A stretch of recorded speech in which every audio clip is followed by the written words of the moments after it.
नमस्कार, बहुत स्वागत है आप सभी लोग का यूपी पीसीएस पाठशाला में। आज एक बहुत ही महत्वपूर्ण मुद्दे पर चर्चा करेंगे कि क्या यूपी पीएससी में सब कुछ ठीक ठाक हो गया है। जैसा कि आपको पता है कि 2018 से हमारे यहाँ पर स्केलिंग जो सब्जेक्टों में होती थी, इंटर सब्जेक्ट जो समस्याएं थी उनको दूर करने के लिए स्केलिंग की जाती थी। 2018 में नए अध्यक्ष आए और उन्होंने इसको बंद कर दिया। उसकी वजह से क्या हुआ कि मानविकी विषय जो है पूरी तरीके से ध्वस्त हो गए। तो उसी क्रम में लगातार समस्याएं चल ही रही थी 2020 तक। तो सब कुछ वैसा ही होता रहा जैसा होता रहा था। 2021 का जो परिणाम मतलब एग्ज़ाम होने से पहले जो नए अध्यक्ष महोदय आए उन्होंने एक नोटिफिकेशन जारी किया था। और उस नोटिफिकेशन का अर्थ यही लगाया जा रहा था कि अब जो है पूर्वतः जैसे पहले स्केलिंग हो रही थी उसी तरीके से स्केलिंग होगी। लेकिन जब मेन से रिज़ल्ट से ठीक पहले पता नहीं क्या हुआ क्या नहीं हुआ, इंटरनली डिसीजन ले लिया गया कि स्केलिंग नहीं करेंगे, उसके आधार पर उसके स्थान पर कैपिंग जैसी कोई नई व्यवस्था जो है लगाई जाएगी। तो क्या कैपिंग से कुछ लाभ हुआ या लगाई भी गई है कि नहीं लगाई गई, इसकी भी कोई गारंटी या कोई मतलब कि ऐसा स्रोत तो ऑफिशियल जानने का मिला नहीं किसी को। एक अंदाज़ा लगाया गया कि कैपिंग लगाई गई है, लेकिन क्या कैपिंग लगाई गई, क्या उससे रिज़ल्ट अच्छा आया है, हिंदी मीडियम इंग्लिश मीडियम सब बराबर हुआ है, क्या चीज़ें हैं, इस पर चर्चा करेंगे।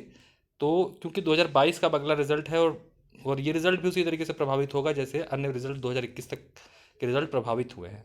तो हम यहाँ पर ये देखेंगे कुछ चीज़ों के साथ कि क्या वाकई में कैपिंग की गई है, कैपिंग की गई है तो क्या उससे लाभ मिला है, कुछ अंतर आया है 2020-21 के रिज़ल्ट में कि नहीं आया है। तो जैसा सब लोग बता रहे थे उस टाइम पे कैपिंग होगी और कैपिंग से क्या होगा कि सब कुछ सही हो जाएगा, बढ़िया हो जाएगा। तो हम लोग देखते हैं एक सूची। इस सूची के आधार पर आपको आइडिया लग जाएगा। स्क्रीन थोड़ा सा देख लीजिए, अगर दिख रहा हो आपको तो मैं इसको रिमूव कर देता हूँ थोड़ा सा।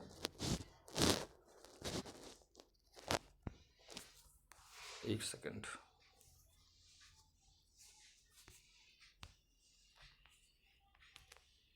ये देखिए एक छोटी सूची है भाई, ठीक है, अगर आप लोगों को दिख रही हो इसको देख लीजिएगा। हम लोग यहाँ बात करने जा रहे हैं। देखिए रैंक 1 जो हैं अतुल कुमार सिंह जी जिन्होंने टॉप किया है, इनका ऑप्शनल मैथमेटिक्स है। सेकंड वाले ज्योग्राफी है जरूर से, हिंदी में। थर्ड का ऑप्शनल नहीं पता चल पाया। फोर्थ फिर मैथमेटिक्स से हैं, फिफ्थ सिक्स फिर मैथमेटिक्स से हैं, सेवन्थ मेडिकल साइंस से हैं, नाइन्थ फिर फिजिक्स से हैं, ठीक है। अब आप लोग टेक्निकल सब्जेक्ट देखिए, कुछ सब्जेक्ट आप लोग को दिखाई दे रहे हैं भाई, ठीक है, जरूर अच्छी बात है। लेकिन हम लोग बात यहाँ फिर संस्कृत, फिर medical science, anthropology, history geography यही मेन ऑप्शनल आपको दिखाई दे रहे हैं। फिर मैथमेटिक्स, ठीक, एंथ्रोपोलॉजी, ठीक, हिस्ट्री जोग्राफी, फिर केमिस्ट्री। तो ये कुल रिजल्ट थे। कुल मिला के अगर टॉपर जैसे पहले हो रहे थे उसी तरीके से अगर हैं तो हम कैसे कह सकते हैं कि चीज़ें जो हैं सामान्य हो गई। क्योंकि पहले केमिस्ट्री में टॉप कर रहे थे लोग, अब जो है इसमें क्या हुआ है कि अब मैथ हो गया है। तो हालांकि इससे हमें कोई दिक्कत नहीं कि भैया टॉप पर मैथ से क्यों हो गया, किस साइंस से क्यों हो गया, इससे मतलब नहीं है। कुल मिला के अब आप इस चीज़ को समझिएगा कि ये टॉप 50 लोग की सूची थी, ठीक है। और इसको जितनी जानकारी निकल के आ पाई है इसमें से टॉप 50 में से मेरे ख्याल से 10 लोग ही शायद हिंदी मीडियम से हैं, बाकी सभी लोग जो हैं एक तो इंग्लिश मीडियम सेलेक्ट हैं। और उसमें से आप देखोगे तो 50 में से कम लगभग 20-25 लोगों की 50%, ये टॉप 50 की बात हो रही है। टॉप 50 की इसलिए बात करेंगे कि टॉप 50 की एसडीएम के लिए फाइट होती है इस तरीके से, ठीक है। तो यानी कि एसडीएम में से आधे जो है टेक्निकल सब्जेक्ट से ही हैं। तो ऐसे में आप कैसे कैसे बराबर कैसे कर सकते हैं कि भाई कैपिंग लगा के हमने क्या किया, बराबर कर दिया। और जो कुछ ऑप्शनल है आप देखिए, हिस्ट्री ज्योग्राफी लगातार लाइन से, या तो एंथ्रोपोलॉजी, ठीक है, यही कुछ सब्जेक्ट। अब इसमें इसका मतलब क्या हुआ, इसका मतलब ये हुआ कि जिस सब्जेक्ट का पेपर आसान आ गया, ठीक, या जिस सब्जेक्ट में मार्किंग अच्छी मतलब लिबरल हो गई, वो सब्जेक्ट तो हिट कर गया। अब इसमें क्या हुआ था, लोक प्रशासन का सब पेपर 1 जो आया था बहुत ही कठिन आ गया था। और उसको मार्किंग करने वाले लोग भी शायद बढ़िया थे, बहुत अच्छे तरीके से मार्क किया उसको। मैं चेक किया 100 नंबर से ऊपर किसी को पेपर 1 में दिया ही नहीं है, हाईएस्ट 103 गया है। तो ऐसे में जो लोक प्रशासन वाले बच्चे थे, इसलिए नहीं कह रहा हूँ कि मेरा लोक प्रशासन है, लेकिन ये हर उस बच्चे के संग समस्या है जिन्होंने लोक प्रशासन को रखा, तैयार किया, लेकिन एकदम धरातल पे पहुंच चुके हैं, या तो कहीं नीचे से अटक गए हैं किसी पद पर, या फिर बाहर ही हो गए इंटरव्यू देके। कुल मिला के कहानी ये हुई है। अब जिस जिस सब्जेक्ट में अच्छी मार्किंग हो गई या फिर पेपर आसान हो गया, वो सब्जेक्ट हिट कर गया। जब आप स्केलिंग करते हो ना, तो ये सब समस्याएं जो होती हैं, पेपर आसान, कठिन, लिबरल मार्किंग, टाइट मार्किंग, ये समस्याएं समाप्त हो जाती हैं अपने आप। स्केलिंग इसीलिए लाई गई व्यवस्था थी कि इससे क्या होगी, बेसिक इस तरीके की समस्याएं समाप्त होंगी। साथ में जैसे कि मैथमेटिक्स है या इसमें जिसमें पूरे पूरे नंबर मिलते हैं, वो वाली समस्या भी समाप्त हो जाएगी। लेकिन अभी क्या है, कैपिंग की गई, कैपिंग तो कर देगी, मान लीजिए अगर कर भी देगी कैपिंग 300 नंबर पे, तो क्या 300 नंबर आप मान लीजिए, और मैथ में 288 नंबर है शायद टॉपर के, जो जानकारी मिल रही है। और ये एक तरफ पब्लिक एड जैसा सब्जेक्ट है जिसमें अधिकतम मार्क्स से ही 210 मिले हैं। तो अब इस दो इतने बड़े वेरिएशन को आप पाटेंगे कैसे भाई? ठीक है, आप जीएस में खूब मेहनत कर लेंगे, कितनी कर लेंगे, 10 5 नंबर 20 नंबर ऊपर ले आएंगे। लेकिन जो 80 90 नंबर का वेरिएशन आ जा रहा है, और ये स्केलिंग से हमेशा दूर हो जाता था, नहीं दूर होता तो लगभग क्या कहते हैं समानता आ जाती थी।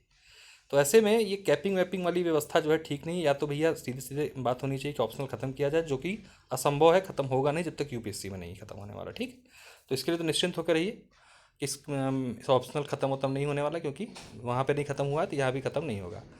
अब बात है कि इस कैपिंग व्यवस्था से कुछ हमें न्याय होता दिखाई नहीं दे रहा है।